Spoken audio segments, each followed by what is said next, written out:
Who is piloting the UAPs or UFOs constantly seen in our skies? Where are they from? Why are they here? How long have they been here? What is their mission on planet Earth? Do they come in peace or do they have more sinister motives? Join your host, Mad Mark, as he uncovers the answers to these questions and many more of the mysteries that have puzzled mankind for centuries on Who Are the Aliens? The history of the Anunnaki on planet Earth. And now, here's Mad Mark.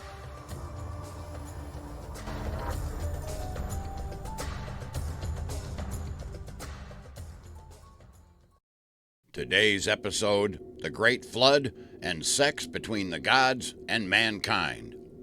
Holy shit!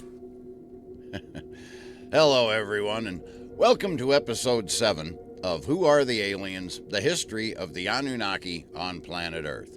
I'm Mad Mark, and today we will resume our studies of Zecharia Sitchin's first book, The 12th Planet, published by Stein and Day in 1976. Today we continue with Chapter 12. When we left off with Episode 6, we were continuing our discussion about the creation of mankind. What actually took place in the research facility known as the Eden, and how all humans originally looked basically the same until the Anunnaki decided to brand us so that each god's humans would look different from the other god's humans.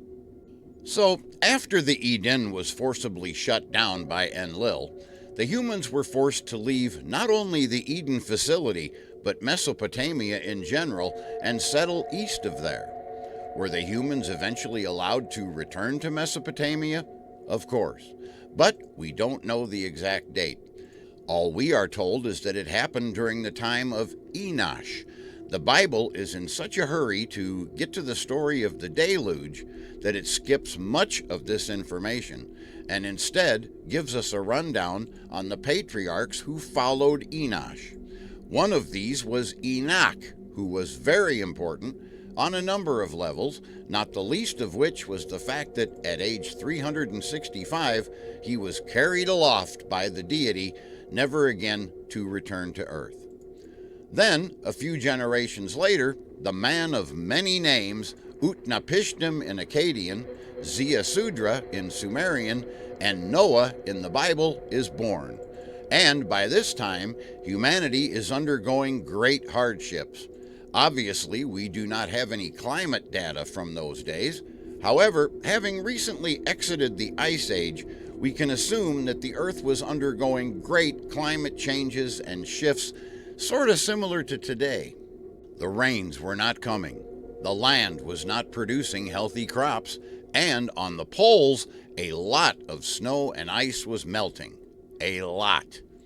Keep that in mind as we continue, because the stage was now set for the Great Deluge, that momentous event that we are all familiar with that just about wiped humanity off the face of the earth. And, once again, the confusing Bible version only tells us a small portion of what really happened. This was not an event caused by an angry deity. It was the result of natural climate changes as the earth continued to warm following the last ice age. The Bible tells us, "And the deity saw that the wickedness of man was great upon the earth, and that every desire of his heart's thoughts was only evil every day. And the deity repented that he had made man upon the earth, and his heart grieved.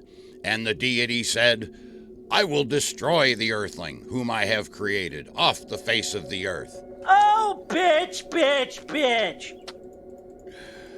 Those are some pretty hefty accusations.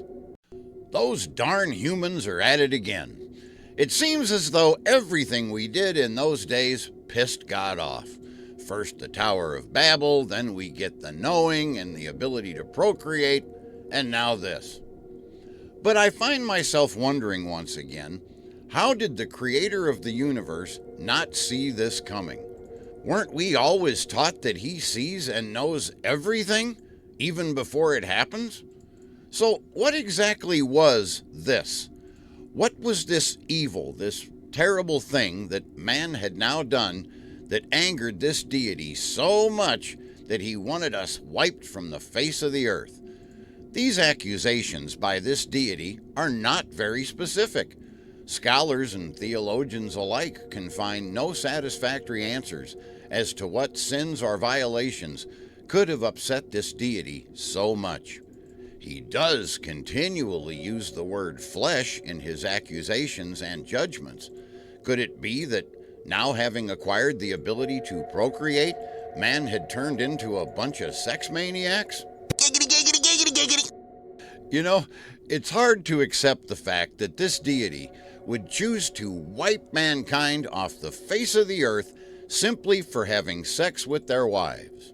Unless, of course, this is another case of do as I say, not as I do, because the Mesopotamian texts are filled with eloquent stories of love-making among the gods, tender love between the gods and their consorts, even love-making between the gods and their concubines, and even between the gods and their own sisters, daughters, and granddaughters. What? Such gods could never turn against mankind for behaving as they themselves did. Monkey see, monkey do, right? No, this deity's motives, we will discover, were not over his concerns for human morals. His mounting disgust was caused by the spreading defilement of the gods themselves, and understanding this makes the vague meaning of the opening verses of Genesis chapter 6 become crystal clear. And it came to pass, when the earthlings began to increase in number upon the face of the earth, and the daughters were born unto them, that the sons of the deities saw the daughters of the earthlings, that they were compatible, and they took unto themselves wives of whichever they chose. So, there you have it. It makes perfect sense now. This deity, who was once again Enlil, was not upset so much with what the humans were doing, but with what the male gods were doing to the human females. And once again, the humans get the blame for it. It certainly does suck. So Enki gives mankind the ability to procreate, as we discussed in episode 6, not the fault of the humans. Then, the male offspring of these gods, or Anunnaki, begin having sex with the female daughters or offspring of the humans. Again, not our fault. And what does all that cause? The deterioration of Anunnaki DNA. We can now understand the importance put on the Noah character for being a righteous man, pure in his genealogies. So this deity is upset with the humans for what the males of his own species did to the human females and decides to wipe them from the face of the earth. But then, at the last minute, changes his mind and decides to save the genetically pure Noah from destruction so that the pure human seed will survive and repopulate the planet. So Noah is alerted to the upcoming catastrophe, and he's told that he has 7 days in which to build the ark, waterproof it, and collect all the people and creatures who are to be saved. I would like to insert a small footnote here. This actually did happen. I know that there are people out there who will debate this fact even now. But it was not sent by a deity. It was not the entire planet that was flooded. A massive chunk of ice broke off from the South Pole due to the continual melting of the ice caps after the Ice Age. Now, when I say massive, I mean really massive. Holy shit. Yes, that massive. Massive enough to cause a tidal wave that decimated South America, Africa, and all the way up to Mesopotamia. The reason that we often hear that this flood was worldwide, which is technically impossible, is because there were only people living in Africa and the Middle East at that time, and so to them it was the entire world. I will examine this entire incident more deeply in the future. So, returning to the story, in the Bible we read that on that day all the foundations of the great deep burst open, and the sluices of the heavens were opened. And the deluge was 40 days upon the earth, and the waters increased and bore up the ark, and it was lifted up above the earth, and the waters became stronger and greatly increased upon the earth, and the ark floated upon the waters, and the waters became increasingly strong upon the earth, and all the high mountains were covered. Indeed. We all know this adaptation of the story, so let's keep moving along. According to the Bible, after all the waters recede and it's safe to come out of the ark, the first thing that Noah does is to build an altar and offer burnt sacrifices to the deity. And the Bible continues, "And the deity smelled the enticing smell and said in his heart, I shall no longer curse the dry land on account of the earthling, for his heart's desire is evil from his youth." So, what can I say? It's just another biblical story chock full of contradictions. It begins with this deity indicting mankind for various abominations. He then makes the decision to wipe mankind from the face of the earth. Then, a mere 7 days later, this same deity changes his mind and decides to save Noah and his family so that mankind and the many creatures of the earth would not perish. Then, when the crisis is finally over, this same deity, supposedly the creator of the universe, is enticed by the smell of roasting meat and dismisses the whole thing, blaming man's evil desires on his youth. Alrighty then. But once again, the Sumerian texts are here to help us to decipher this mess and turn it into something that actually makes some sense. Once again, the monotheistic Bible has turned a story involving many gods who were not always in accord with one another and changed it to revolve around just one deity who can't seem to make up his mind. You're crazy, man. You're so crazy. According to the Sumerian texts, once the Anunnaki scientists discovered a gigantic ice shelf in Antarctica was about to break off, which would result in much devastation to the southern hemisphere, an emergency council was held. And again, I will go into all of this in depth in the future. But in keeping with the flow of Mr. Sitchin's book, I'm forced to give the abbreviated version for now. The council is informed by Enlil, the supreme commander, that all of the Anunnaki should prepare for a mass launch into space to ride out the destruction, but that all of the Earthlings are to be left behind to die. He commands their silence in this matter, and all of the council agrees to keep it quiet from the humans. But, of course, and thankfully, Enki does not agree. And he devises a plan by which he can still keep his vow to Enlil and the council, but also secretly inform Zecharia, or Noah, of the coming calamity. As I've said before, we will cover this event in greater detail in the future, but to make a long story short, Enki visits the home of Zecharia in the dark of night and speaks to him from behind a reed screen. "Man of Shurapak, son of Ubar-Tutu, tear down the house, build a ship. Give up possessions, seek thou life. Forswear belongings, keep soul alive. Aboard ship take thou all living things. A ship thou shalt build, her dimensions shall be to measure." The parallels between the biblical version and the Babylonian Sumerian version of this story are quite obvious. The story you are about to see is true.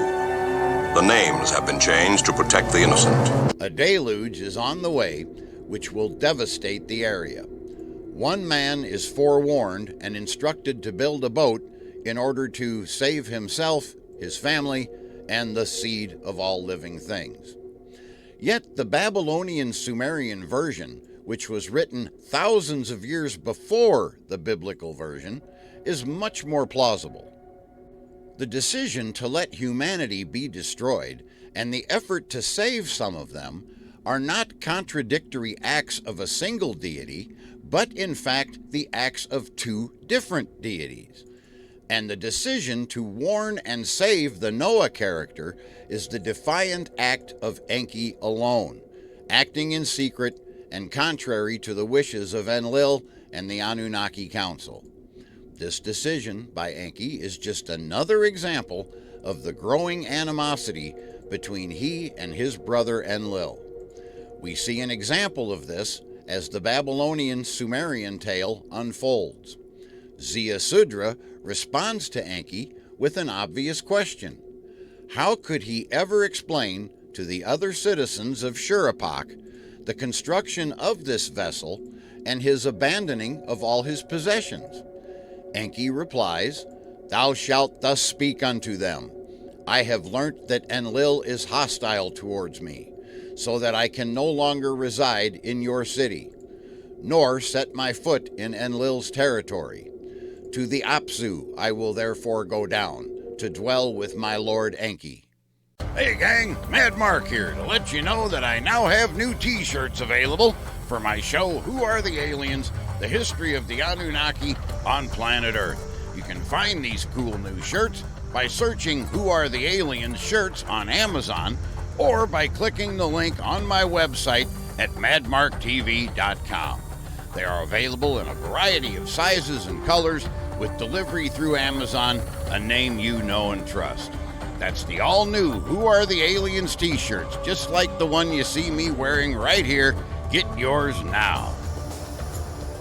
So the story was concocted that as a follower of Enki, Ziusudra, Noah, was no longer welcome in Mesopotamia.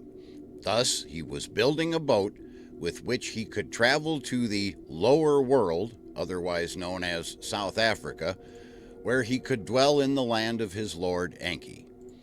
The method for which Ziusudra Noah was to convince the people of Shuruppak to help him construct this vessel was equally devious. The area had been suffering from a drought for quite some time. Ziusudra Noah was instructed by Enki to advise the people of Shuruppak that if Enlil were to see him leave, he would lift the curse, and the land shall once again have its fill of harvest riches. The people of the city bought this excuse and actually lent a hand in the construction of the boat. As we read on the seventh day the ship was completed. Then Ziusudra Noah put all of his family and kin aboard the ship, taking along whatever he had of all the living creatures, as well as all the animals and wild beasts of the field. But Ziusudra/Noah himself was not to board the ship until he saw a signal that a stated time would be set by Shamash, the deity in charge of the fiery rockets. Enki's words were explicit. When Shamash, who orders a trembling at dusk, will shower down a rain of eruptions, board thou the ship, batten up the entrance. So, in other words, when the Anunnaki launched their rockets to beat ass into space and orbit the Earth until the deluge has ended, at that point, it's time to get the hell out of Dodge. I think we should boldly get the hell out of here. Afterwards, the will of Enlil and the Anunnaki Council had been accomplished, and the Earth lay barren of life. But, unbeknownst to them, the scheme of Enki had also worked, and humanity was saved.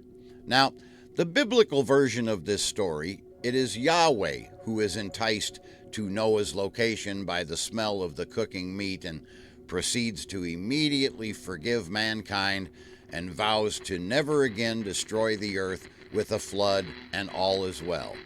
But in the Babylonian Sumerian version, many Anunnaki appear on the scene, and Enlil is once again enraged to discover that some humans have survived. He yells, "Has some living soul escaped?" No man was to survive the destruction. A finger is then pointed at Enki. He basically confesses, and Lil eventually chills out. Eat a Snickers. You get a little hostile when you're hungry. And the story ends. And Lil had been outmaneuvered, mankind was saved, and the earth was opened up to the humans. Chapter 14.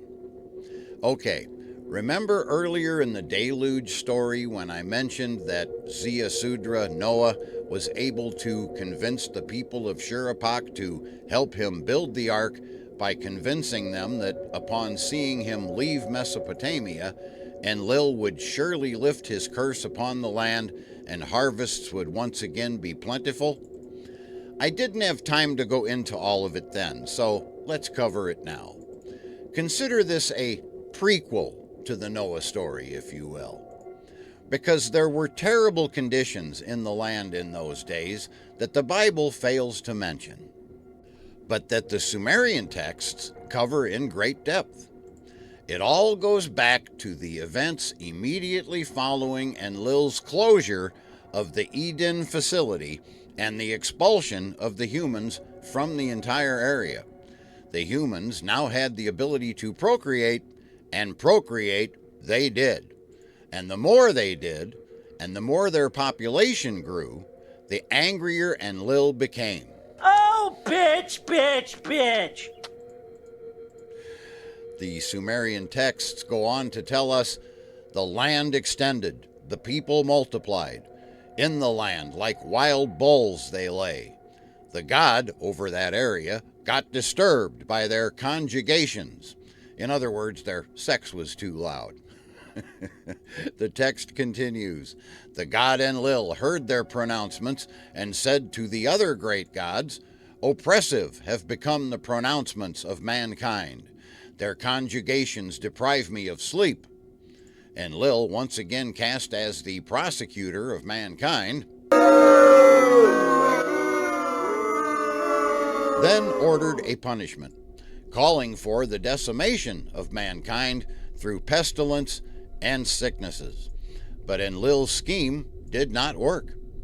You will notice, at this point in the text, Mr. Sitchin refers to the Noah character as Atrahasis. Since that is also the name of the Babylonian flood story, I will continue to refer to him as Noah in order to prevent confusion. Evidently, just like the gods, Noah was a being of many names. As we established earlier in the show, Noah and Enki were rather close. That is most evident by the fact that Enki chose to save Noah over all the other humans on Earth at that time. So Noah appeals to Enki. "Enki, O Lord, mankind groans. The anger of the god Enlil consumes the land. Yet it is thou who had created us. Let there cease the aches, the dizziness, the chills, and the fever." Part of the scroll was broken off at this point, so we're not sure exactly what Enki's response was. However, whatever he did, it must have worked, because we soon see Enlil once again complaining to the other gods, "The people have not diminished. They are more numerous than ever before." Enlil then proceeds with a plan to extinguish mankind through starvation. "Let supplies be cut off from the people," he commands. "In their bellies let fruit and vegetables be wanting. Let the rains be withheld from above. Let the wind blow and parch the ground. Let the clouds thicken, but hold back the downpour." You dick! Even the sources of seafood were to disappear. Enki was ordered to bar the sea and keep its food away from the people, and the drought and the devastation spread. Soon, the resulting famine wreaked havoc among the people. Eventually, things got so bad that human life began to deteriorate, and the people were forced to turn to cannibalism. The texts report that Noah continued to beg Enki for help. Enki, however, must have felt bound by the decisions of the other deities because For a while, he did not respond. But finally, when the sight of mankind starving and disintegrating was more than he could stand, Enki did respond and once again clashed with his brother. He instructed the people to make a loud noise in the land. Do not revere your gods. Do not pray to your goddesses. He was asking for total disobedience. And while all of this turmoil was going on as a distraction, Enki again took action. He was asking for total disobedience. And while all this turmoil was going on as a distraction, Enki again took action. Once again, we do not know exactly what he did because the texts are, again, unfortunately, quite fragmented. But they do disclose that he convened a secret assembly of the elders in his temple. Enki addresses them with his grievances, that he stands against these decisions of the other gods to starve the humans. Then he outlines a plan of action that somehow involved the areas under his command in the sea and South Africa. What actually happened, as I said, has been lost, but we can tell that it must have been successful because once again, Enlil becomes enraged. Oh, bitch, bitch, bitch. Accusations are fired back and forth, and once again, Enlil demands that Enki stop feeding the people. Then suddenly, Enki bursts out in laughter. We can only imagine the pandemonium in the chambers at that point. Enki and Enlil were shouting curses back and forth at each other. It was absolute chaos. When the meeting is finally called back into order, Enlil once again took the floor. He immediately reminds everyone that this had been a unanimous decision by all of the Anunnaki gods, and then proceeds to recall all the instances where Enki had broken the rules when it came to issues involving the humans. He then reveals the information that the scientists had uncovered regarding the ice shelf about to break off down in Antarctica, and how the resulting killing flood would be the perfect opportunity to doom mankind. And that, of course, leads us up to the flood story. So, thus ends the prequel. Now, let's examine this for a moment, specifically Enlil's behavior. We can almost excuse the other Anunnaki gods for going along with Enlil's efforts to extinguish the humans because sucking up to leaders, whether or not you actually believe their efforts, is something that we humans have done and continue to do on a constant basis. After all, most of the Anunnaki perceived humanity as little more than cattle. And of course, Enki continues to be the champion of humanity and acts on our behalf as often as possible. But why was Enlil's actions towards the humans always so negative? Part of it was undoubtedly the pressure of being the Anunnaki commander here on Earth. Everything rested on his shoulders.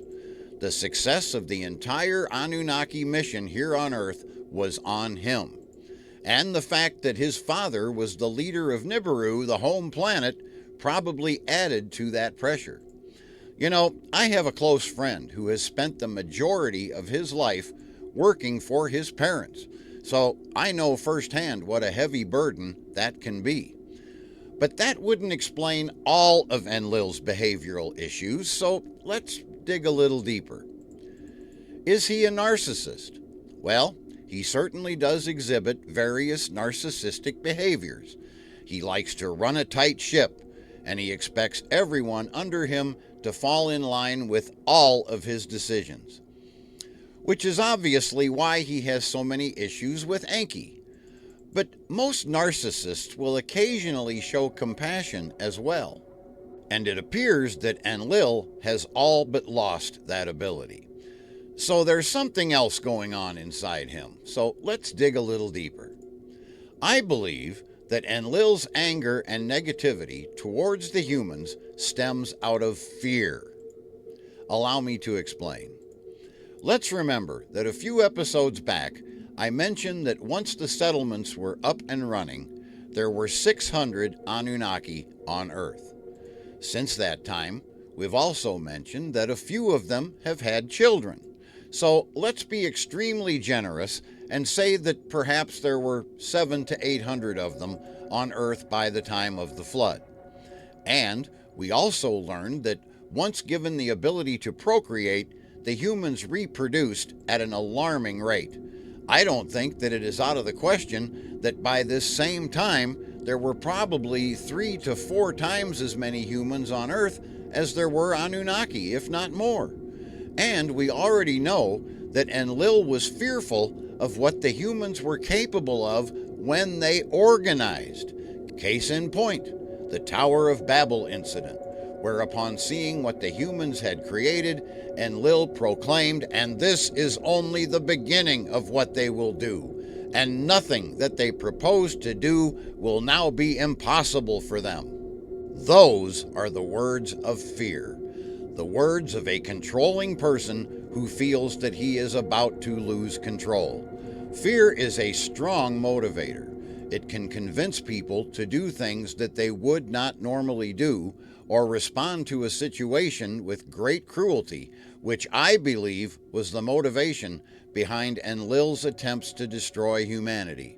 He felt that he was losing his control over the population, that it was only a matter of time before the humans realized what was really going on and rose up to overthrow their gods. We have all heard that saying that there is power in numbers. The Anunnaki may have had the technological advantage back then, but the humans had the numbers. And I believe that this fact alone scared Enlil more than anything. His fear was eating him up from the inside out, and that is why he so desperately wanted them gone. And that is where I will leave you for this episode.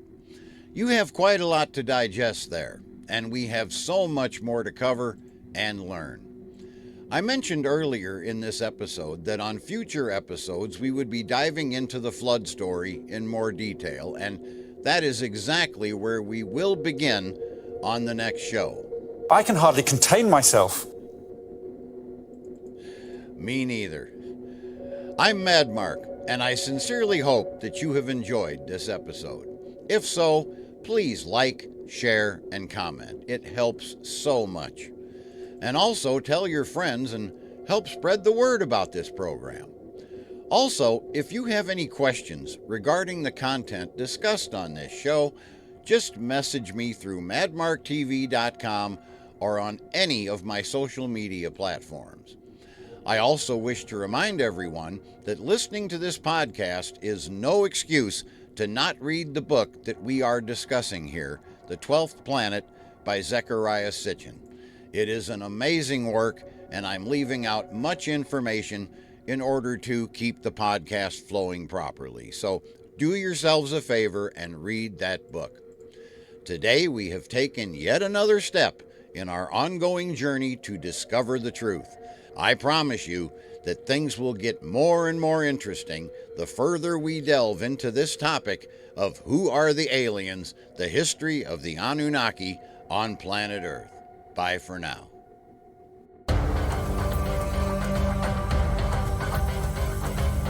This has been Who Are the Aliens? The History of the Anunnaki on Planet Earth with your host, Mad Mark. Join us again on our next program when Mad Mark will once again uncover the answers to more of the mysteries that puzzle mankind.